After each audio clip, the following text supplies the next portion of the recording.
देखिए, अगर आप आरपीएससी की तैयारी कर रहे हो तो ये आपके लिए वीडियो में लेकर के आया हूँ। स्टार्ट करते हैं अपन वही सिस्टम, मिक्स क्वेश्चन अलग अलग टॉपिक्स के, जो कि सारे क्वेश्चन बहुत ही स्पेशल होंगे और ये क्वेश्चन आपके आरपीएससी फर्स्ट ग्रेड और सेकंड ग्रेड दोनों के लिए बहुत ज्यादा इंपॉर्टेंस रखते हैं। हमारा पहला क्वेश्चन जो है वो वेक्टर का है और ये ऐसे क्वेश्चन है जो आपको इन सामान्य बुक्स के अंदर कहीं नहीं मिलेंगे और क्वेश्चन आरपीएससी ऐसे ही ढूंढ कर लाती है। यहाँ कह रहा है कि A B P Q R कितने हो गए, 5 पॉइंट है, 5 बिंदु है। ये 5 बिंदु किसी प्लेन में, समतल में, एक ही तल में, और इसमें सिस्टम दे रखा है कि 6 बल है, 6 फोर्स है, AP A Q A R. ये सारे फोर्स जो है आपके पी क्यू आर, तो ये आपके फोर्स एपी ए क्यू और ए आर काम कर रहा है। दूसरी तरफ उसी प्लेन में आपके पी भी है, तो ये जो बी फोर्स है, आप खाली समझने के लिए बता रहा हूं मैं, और ये आपके सेम कंडीशन बन जाएगी पी, तो ये पी बी, ठीक है, और क्यू बी और आर बी, इस तरीके से फोर्स काम कर रहे हैं। ये कह रहा है कि इनका रिजल्टेड फोर्स क्या होगा। तो रिजल्टेड फोर्स के लिए, क्योंकि देखो ये पूरा कंपटीशन का मामला है, आपको इसमें टाइम नहीं लगाना, क्वेश्चन ठीक से समझा और आप आगे बढ़े। अगर हम ध्यान से देखें तो ये एपी प्लस पीबी, एक ये जो अपने होता ना त्रिभुज नियम, त्रिभुज नियम तो आप जानते होंगे वेक्टर के लिए एबीसी अगर इस तरीके से हो, ठीक है, तो आपको ये जानकारी होगी कि A B plus B C equal to A C होता है। ये त्रिभुज नियम लगाते हैं अपन। तो यहाँ पर इन सभी फोर्स का रिजल्टेड पूछा तो अपन सबका प्लस कर लेते हैं। तो अगर ये प्लस करें अपन इन दोनों को, तो ये बन जाएगा आपके क्या, एपी प्लस पीबी। और आप देखो कि ये एपी प्लस पीबी करोगे तो ये आपके बन जाएगा क्या, ए बी। फिर इन दोनों को प्लस करोगे तो ये बन जाएगा आपके ए क्यू प्लस क्यू बी, तो ये त्रिभुज नियम से ये बन गया आपके देखो ए बी। और अगर इनको प्लस करोगे तो ये आपके देखो आप A R plus R B, तो ये भी बन गया आपके ए बी। अब रिजल्टेड की बात कर रहा तो कुल कितने हो गए, सबको जोड़ना है, तो ये आपके 3 ए बी आ जाएगा, ठीक है। यहां मैंने त्रिभुज नियम लगाया है सदिशों का।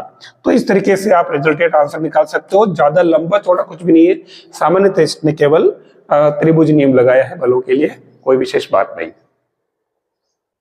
यहां इसने वेक्टर का सेकंड क्वेश्चन लिया है और सीधा साधा क्वेश्चन देख रहा है, देखो A cross B whole square plus A dot B whole square की वैल्यू क्या होगी।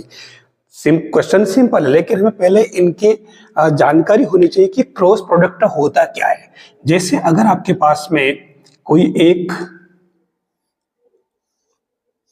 वेक्टर ए और बी की बात करें, तो ए वेक्टर है, इस डायरेक्शन में वेक्टर बी है और इनके बीच में एंगल थीटा है। तो उस केस में ध्यान रखना इन दोनों के परपेंडिकुलर ये 90 डिग्री होगा। इस डायरेक्शन में आपके ए क्रॉस बी की वैल्यू होगी यूनिट वेक्टर परपेंडिकुलर एन, ये आपको ध्यान रखना होगा। तो उस केस में ए क्रॉस बी की वैल्यू अपने क्या होती है, ये होती है ए मोड बी मोड और साइन थीटा एन कैप, और आप इसको पूरे का स्क्वायर कर लीजिए।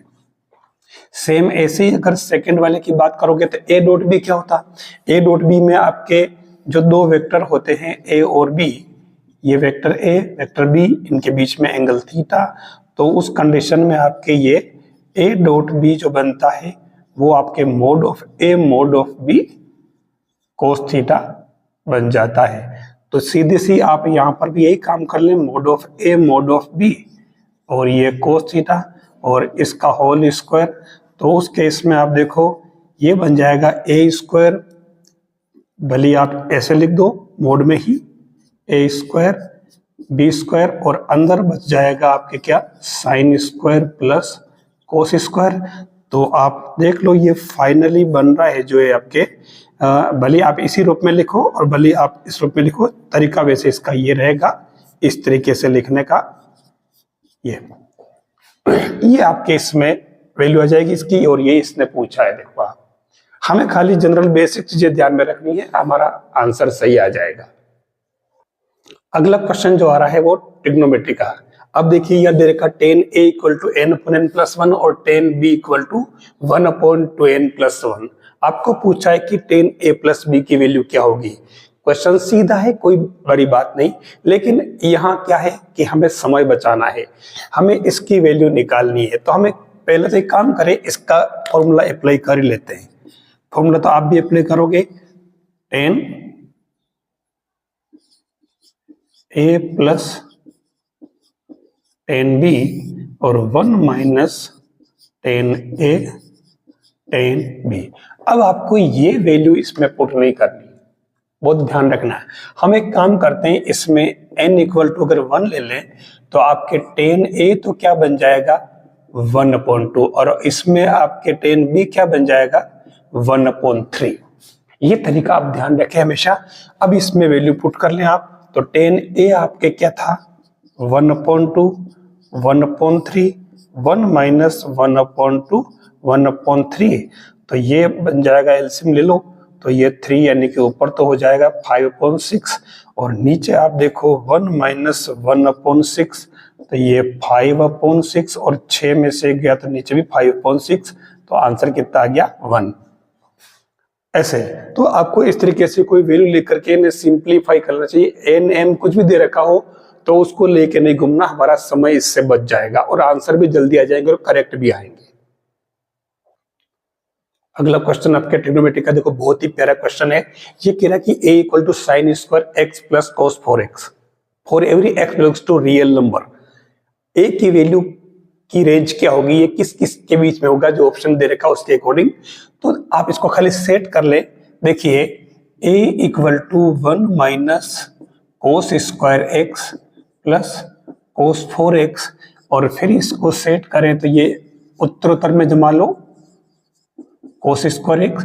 और ये जो 1 है अपने को क्या कि परफेक्ट स्क्वायर बनाना है, तो अपन एक काम करें, इसको थोड़ा जमा लेते हैं।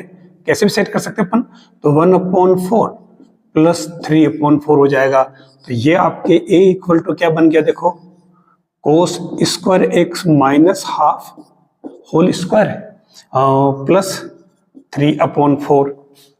अब आप अगर ध्यान से देखो तो a की वैल्यू, क्योंकि ये जो है आपके अगर 0 हुआ तो भी कोस की कोई न कोई तो वैल्यू होगी, तो 3/4 से कुछ तो ज्यादा है ये, ठीक है। इसका मतलब ये हुआ कि 3/4 a less and equal than 1, ये कंडीशन इसके अंदर बन जाएगी, ठीक है। यही आपके एक समझने वाली चीज है इसके अंदर, बस यही तो ऑप्शन दे रखा आंसर। और बहुत ही प्यारा क्वेश्चन है, बहुत कम टाइम में होने वाला, कोई बड़े भारी भरकम क्वेश्चन आपको नहीं करना है। नेक्स्ट क्वेश्चन है किसका, मैट्रिक्स का या कॉम्प्लेक्स नंबर का। देखिए फिर दो टॉपिक डाल दिए मिक्स में, कॉम्प्लेक्स नंबर का क्वेश्चन है और इसके अंदर मैट्रिक्स डाल दी। यहाँ कह रहा है कि ओमेगा जो है वो क्यूबिक रूट है 1 का, यानी ओमेगा क्यूब इक्वल टू 1 है, ओमेगा 1 नहीं हो सकता।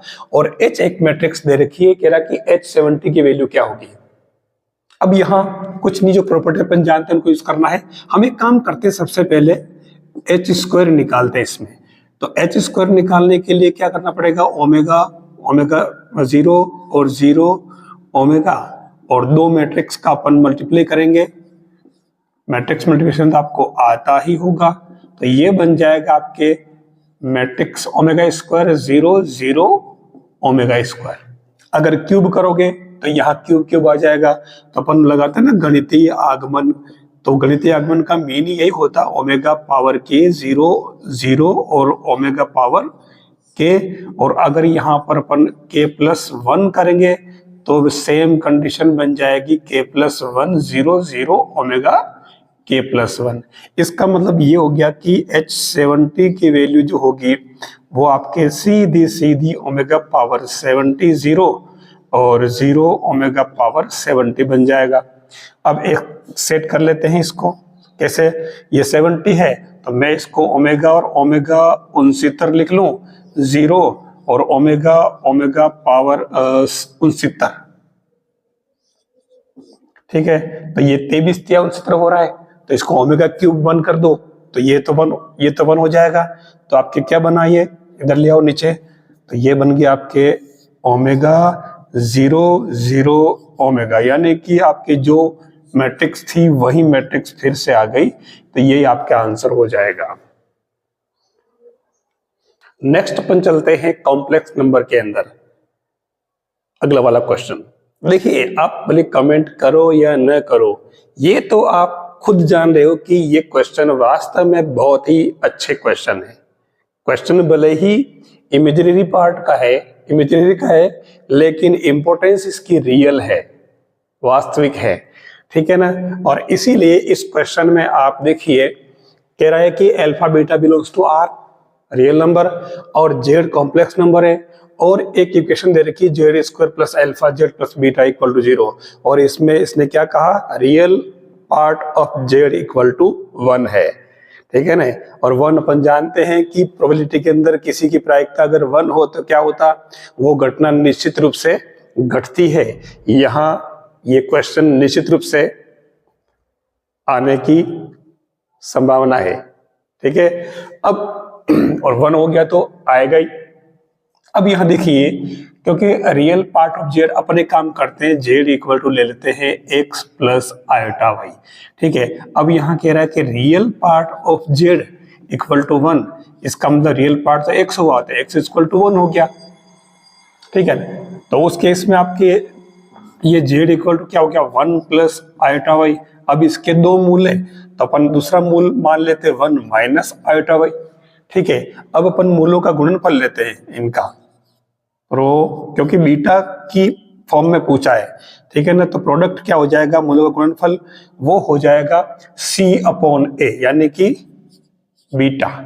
तो 1 प्लस आयोटा वाई और 1 minus iota y equal to beta, तो 1 plus Y square equal to beta आ गया। मतलब बीटा आपके जो आ रहा है वो 1 plus Y square greater and equal than 1, ठीक है। तो उस कंडीशन में आपके जो बीटा बना है वो बीटा क्या बन जाएगा, आपके 1 और इनफाइनाइट, ये आपके रिक्वायर्ड आंसर है। देखिए, परमुटेशन कॉम्बिनेशन का बहुत ही प्यारा क्वेश्चन है। ये कह रहा है कि एक त्रिभुज है और इस त्रिभुज में भुजाएं ए बी बी सी और सी है। इन तीनों भुजाओं पर क्रमशः 3, 4 और 5 बिंदु है। भुजाओं के ऊपर ए बी पर 3 बिंदु, बी सी पर 4 बिंदु और सी पर 5 बिंदु है। अब ये कह रहा है कि इससे बने कुल त्रिभुजों की संख्या कितनी होगी। अब देखिए, त्रिभुज बनाने के लिए कुल कितने बिंदु चाहिए, 3 बिंदु चाहिए, और यहाँ कुल बिंदु कितने हो गए, टोटल बिंदु तो हमारे पास 3 प्लस 4 प्लस 5 12, कुल बिंदु हो गए 12। तो हमारे इससे तो नंबर ऑफ ट्राइंगल्स बन जाएंगे 12C3। तो खल कर लो इसको, 12 इंटू 11 इंटू 10, और नीचे हो जाएगा 3 इंटू 2 इंटू 1, तो ये हो जाएगा कितना, 2 बार, तो 11 दूना 22, 220 त्रिभुज बनेंगे। पर यह आंसर नहीं, ध्यान रखना, अब यहाँ गड़बड़ है। यहाँ आप देखिए 3 भुजाएं हैं, तो ए बी भुजा की बात करें, ए बी पर कुल कितने बिंदु है, 3, तो इनसे भी तो बन सकता त्रिभुज, तो इसमें बनेगा आपके कितना, 3C3, यानी कि 1। BC पर 4 बिंदु है, तो ये आपके 4C3, तो ये 4 इंटू 3 इंटू 2, और ये 3 इंटू 2 इंटू 1, यानी कि कितने हो गए, 4। और C पर 5 बिंदु है, तो 5C3, तो ये 5 इंटू 4 इंटू 3, और ये 3 इंटू 2 इंटू 1, तो ये हो जाएगा 10। तो अब टोटल, क्योंकि ये इन्हीं रेखाओं पर है, तो इनसे एक ही रेखा में तो सर एक हो गए कोलिनियर, तो यहाँ त्रिभुज बनेगा ही नहीं। तो उस कंडीशन में आपको 1, 4 और 10 ये माइनस करने पड़ेंगे टोटल जो बन रहे हैं उनसे। तो ये आपके 220 में से 10 और 4 14 और 1 15 माइनस करने पड़ेंगे, तो ये 205 त्रिभुजों की संख्या बनेगी। ये इसका आंसर होगा। ये आपके कॉम्बिनेशन का क्वेश्चन है, बस थ्योरी और फॉर्मूला बेस्ड क्वेश्चन है। यहाँ आपको एक चीज नोट करनी है, NCR इक्वल टू होता है NC n-r। ये फॉर्मूला आप यहाँ अप्लाई कर लें, तो इस फॉर्मूले को यूज कर लो। ऊपर n ये दोनों सेम है, तो आपके ये क्या बन जाएगा, a² minus a C2 equal to A square minus A C, और ये बन जाएगा A square A minus 4, same N minus R लगा दिया, एन आपके ऊपर वाला और आर 4 था। अब आपके क्योंकि जब सेम है तो ये और ये इक्वल हो जाएगा, कौन सा formula, N C X equal to N C Y, तो उस कंडीशन में x प्लस वाई आपके n बन जाता है ना। तो उस कंडीशन में आपके ये क्या बन जाएगा, A square minus A minus 4 equal to 2, तो ये ए स्क्वायर माइनस ए और माइनस 6 इक्वल टू 0, तो ये इससे आपके a इक्वल टू 3 और माइनस 2 आंसर है। दोनों ही वैल्यू पॉसिबल है, 3 करोगे तो भी कोई दिक्कत नहीं, माइनस 2 करोगे तो भी इस पे ये बड़ा ही आ रहा है, ये छोटा नहीं आना चाहिए ऊपर वाला, नहीं तो कम में से ज्यादा कैसे लोगे आप एडजस्ट करने के लिए। अब चलते हैं अपन बाइनोमियल की तरफ, और इसमें जो क्वेश्चन आते हैं या तो गुणांक से आते हैं या गुणांकों का योग पूछ लेता है, या गुणांक बराबर हो इक्वल हो तो उसमें कोई आर या एन की वैल्यू फाइंड करने के लिए कहता है। यहाँ दे रखा question 1 minus X plus X square whole square equal to, ये एक तरह से पूरा पॉलिनोमियल दे रखा है। अब ये कह रहा है कि आपको 2 into a0 plus a2 plus a4 a2n की वैल्यू फाइंड करनी है। ऐसे में आपको बाइनोमियल को सोल्व करने की जरूरत नहीं, क्योंकि आप 3 पदों का कैसे अप्लाई करेंगे बहुत देर लग जाएगी, ऐसा नहीं। यहाँ थोड़ा आपको ध्यान रखना पड़ेगा। आप पहला काम तो क्या करें, x इक्वल टू आप इसमें 1 लिख दें, इस पूरे में 1 लें, तो ऐसी कंडीशन में आपके क्या बनेगा, देखो a0 a1 a2 और ये लास्ट में x की जगह आप क्या पुट रहे थे 1, तो ये आपके बन जाएगा a2n, ठीक है। और इक्वल टू इधर 1 पुट किया x की जगह, तो ये 1 और 1 0 ओनली 1 आ जाएगा, n क्या कहते हैं ले लो 1 ही रहेगा, कोई फर्क नहीं पड़ेगा। दूसरा काम आपके ये है, आप x इक्वल टू -1 ले लें, और ऐसा करोगे तो उस कंडीशन में ये आपके a0 यहाँ माइनस a1 और प्लस a2 यूं चलता रहेगा, और ये a2n 1 पावर आपके क्या बनेगा 1 अपॉन करोगे तो ये भी 1 n ही रहेगा, तो 1 ही रहेगा। अब यहां आपको ध्यान रखना पड़ेगा, क्योंकि आपने x, ये देखो यहां मिस्टेक हो जाएगी, सेम कैसे रहेगा, x की जगह आपने -1 पुट किया है, तो आपके यहां बनेगा 3 पावर n, ठीक है, ये तो आपके 1 हो जाएगा। अब 1 है ना 1, अब आप क्या करो, क्योंकि इसने पूछा क्या, देखो आप ये टर्म पूछी है a0 to 4 वाली, तो आप क्या करें, इन दोनों को ऐड कर लें, तो ऐड करोगे तो क्या आएगा, देखो 2 इंटू a0 ये कैंसल, a2 a4, इस तरीके से आपके ये कितना a2n तक आएगा, तो ये 3 पावर n प्लस 1 बन जाएगा, और यही तो इसने यहाँ पूछा है। आगे समझ में। अब यहाँ पर क्या है, अगर अपने को यहाँ ओड वाला फाइंड करना, ये तो आंसर आ गया अपना। अगर ओड वाला पूछता 1 3 5 वाला, तो अपन इसी को माइनस कर लेते हैं, घटा लेते हैं। बहुत ही इंपॉर्टेंट ये क्वेश्चन समझो, या एक तरह से आइडेंटिटी समझो, कुछ भी समझो, बहुत ही इंपॉर्टेंट पार्ट है, इससे आगे बहुत अच्छे क्वेश्चन बनते हैं।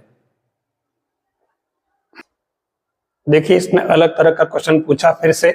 यहाँ आपको 1 से लेकर के 25 की वैल्यू निकालनी है, तो इसके लिए आपको अगर याद हो तो 1 plus X whole power n क्या होता है, ये होता है nc0 plus nc1 plus nc2, इस तरीके से चल रहे हैं, तो plus ncn x power n, ये बनेगा आपके। अब यहां अपन एक काम करें, x इक्वल टू 1 ले लेते हैं, ठीक है, यहां चलता ना इसमें x पावर 0 x1 फिर x स्क्वायर फिर x, इस प्रकार से, ये मैंने इसमें लिखा नहीं था, होता है। अब x इक्वल टू 1 पुट कर दो इसके अंदर, तो ये क्या बन जाएगा हमारे, इधर तो बन गया 2 पावर n, और इधर आपके n इक्वल टू 25, तो ये 25c0 25c, क्योंकि ये 101 हो गया आपके सीधा सीधा, और ये 25c1 25c2, यूं करते करते ये प्लस 25c 25 बनेगा। तो फाइनली आपके n की जगह 25 पुट किया था, तो ये इसकी वैल्यू क्या आ जाएगी, 2 पावर 25। यही आपके आंसर आ जाएगा। ये चीज याद रखनी पड़ेगी, बस खाली आपको बाइनोमियल कर लो और उसके बाद में आपको x और n की वैल्यू पुट करने से आंसर मिल जाएंगे। ध्यान रखना, इसके क्वेश्चन बहुत लंबे चौड़े नहीं आते। कहीं पर भी आप कोई बहुत बड़ी कैलकुलेशन में नहीं फंसे, डायरेक्ट आप इसमें या तो कुछ ना कुछ वैल्यू पुट करके दोनों साइड में किसी फॉर्मूले में और उससे आपका रिजल्ट आ जाएगा, या सीधा सिंपल तरीके सोल्व करने से आंसर आ जाएगा। लो अपन डेरिवेटिव्स के अंदर आ गए। यहां देखो D by D x log a x दे रखा, बेस x है, ध्यान रखना। अब क्या करोगे आप, यहां आपको एक फॉर्मूला याद होना चाहिए, log ऑफ m और बेस अगर n है, कैसा भी ले लो, कैपिटल ले लो, चलो, तो उस कंडीशन में ये क्या बनता है, log m upon log n, और यहाँ बेस आप कुछ भी सेम बेस बना दो, e बना लो, चलिए अपन e बनाते हैं। तो उस कंडीशन में डी बाई डी एक्स तो बाद की बात है, पहले ये बन जाएगा आपके log of a upon log of x, और बेस अपन e बना लेते हैं।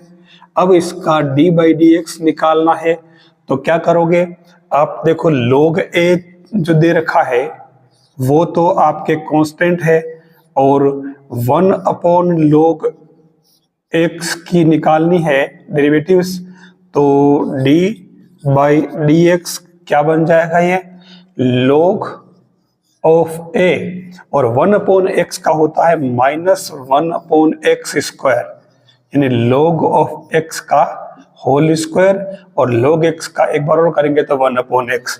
तो फाइनली ये क्या आया, माइनस का log of a upon x log x whole square, ये आंसर हो जाएगा। आप चाहते इसमें log x को बाहर लेकर के फिर इसमें इस फॉर्म में ला करके सेट कर सकते हो, क्योंकि आंसर वो, वैसे तो यहाँ तो आंसर इसने इसी में पूछा है, लेकिन ये आगे इसको सिंप्लीफाई भी कर सकता है, तो हमें कैलकुलेशन का ध्यान रखना चाहिए। फिर से क्वेश्चन को रिवाइज करके क्वेश्चन को ही आंसर में यूज करने का रिवाज आरपीएससी का वर्षों पुराना रहा है, और उसमें अभी भी इसने जारी रखा है, ये ध्यान रखना पड़ेगा आपको। बहुत ही प्यारा क्वेश्चन है लिमिट का। अब यहाँ देखिए 1 + 3 पावर 1 अपॉन x दे रखा है, लिमिट x टेंड्स टू 0 दे रखा है। जब कभी 1 अपॉन x आए तो आपको 1 upon x equal to y let कर लेना। इससे आपके x का 0 है तो आपके y टेंड्स टू क्या बन जाएगा, इनफाइनाइट।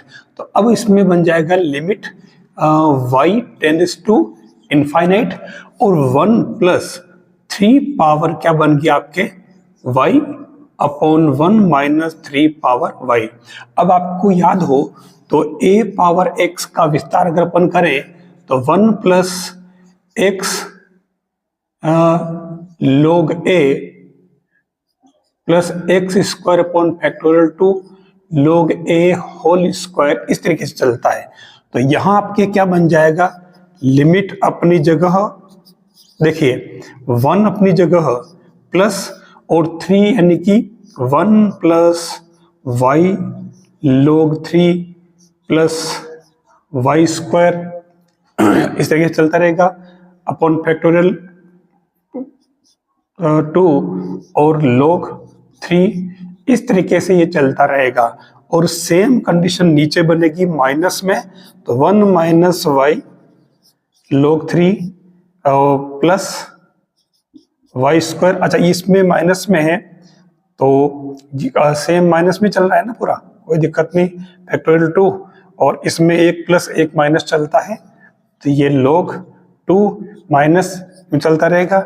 अब ये इसमें limit y tends to infinite, देखो ऊपर तो आ गया आपके 2 प्लस और y log 3 y square upon factorial 2 log 3, ये स्क्वायर लगेगा ना, ठीक है। ये तो कहने की बात ही नहीं है, क्योंकि आगे की पदों की जरूरत नहीं पड़ती है, तो मैं अक्सर उनको क्या छोड़ दिया करता हूं, ठीक है। अब नीचे आपके देखो 1 से 1 कैंसल, तो ये आपके क्या बन जाएगा, सेम टर्म तो सेम बनेगा, देखो क्योंकि ये तो सेम ही, ये तो बाहर माइनस था, है ना, ये वही से रहेगा।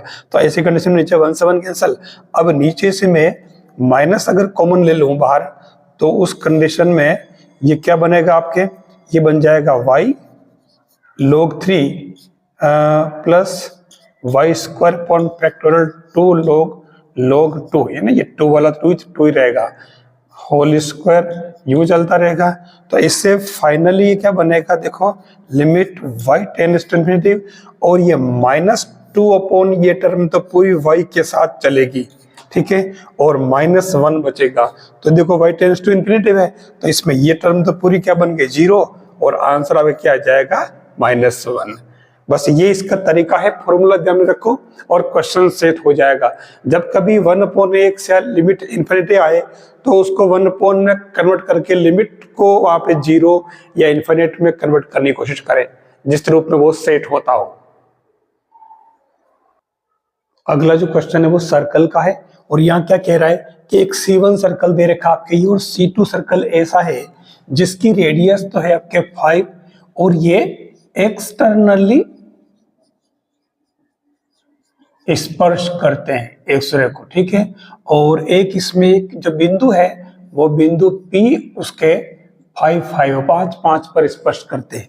मतलब एक सर्कल अगर ये है तो दूसरा सर्कल इस तरीके से होगा, और उस केस में इस सेंटर का, इसका सेंटर C1 C2 मान ले, तो इस हिसाब से इसका सेंटर क्या हो जाएगा, पहले वाले C1 का 1 और 2, दूसरे का अपन HK मान लेते हैं।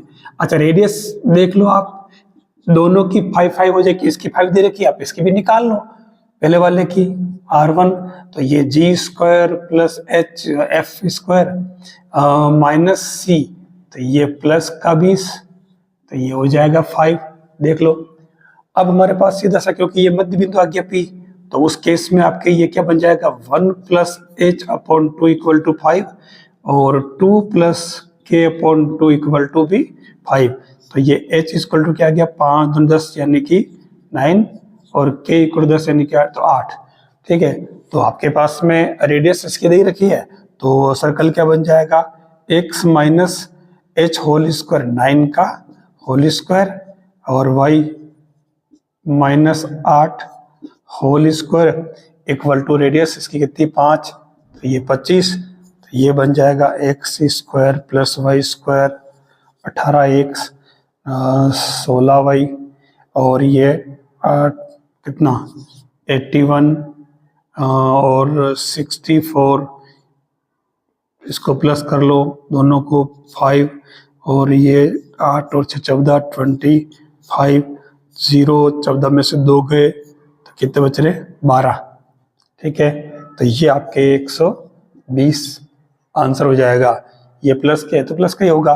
तो ये इस तरीके से आप सर्कल का इक्वेशन निकाल सकते हो। डायग्राम बना करके आप क्वेश्चन को करने की कोशिश करें, आपका क्वेश्चन सही हो जाएगा। ताश की 52 पत्तों की गड्डी से एक पत्ता रैंडमली ड्रॉ किया जाता है, यादृच्छिक रूप से निकाला जाता है। ये कह रहा है कि उसके रेड या फिर ब्लैक होने की प्रायिकता क्या होगी। सीधी सी बात है, जब ऐसे क्वेश्चन आते हैं तो कुल पत्ते अपन जानते हैं 52, और रेड कितने होते हैं 13, और ब्लैक भी कितने होते हैं 13, तो ये हो जाएंगे 26। तो आपके जो ये पूछी है प्रोबेबिलिटी वो favourable outcomes upon total outcomes, तो ये हो जाएगा आपके 52 C1, और ऊपर कुल 26 और 26 C1, तो ये डायरेक्ट ही आप लिख दे 26/52, तो ये 1/2 इसका रिक्वायर्ड आंसर बन जाएगा। वैसे सिंपल क्वेश्चन था ये, कोई ज्यादा भारी बात नहीं थी।